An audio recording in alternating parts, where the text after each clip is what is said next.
L-eżitu tal-inkjesta indipendenti dwar l-assassinju tal-ġurnalista Daphne Caruana Galizia m'għandu jħalli l-ebda dubju u għaldaqstant il-bord maħtur biex imexxi din l-inkjesta għandu jkollu l-kunsens unanimu mill-partijiet kollha, b'mod partikolari tal-familja ta' Daphne Caruana Galizia. Iddikjara dan fi stqarrija l-Grupp Parlamentari tal-Partit Nazzjonalista. L-Oppożizzjoni tqis li fuq kollox f'din il-materja għandha tiġi rispettata bisħieħ il-pożizzjoni tal-familja ta' Daphne Caruana Galizia u taħt l-ebda ċirkostanza m'għandha tinħatar xi persuna fuq dan il-bord ta' inkjesta li ma tgawdix il-fiduċja sħiħa tal-istess familja.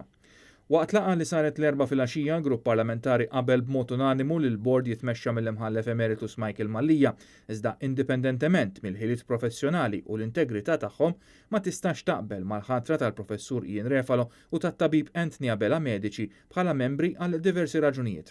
L-istqarrija tfakkar li l-Partit Nazzjonalista ilu xhur sħaħ jinsisti sabiex tinħatar din l-inkjesta. Jinnota wkoll li l-Gvern baqa' jkaxkar saqajh sal-aħħar ftit jiem mill-iskadenza imposta mill-Kunsill tal-Ewropa.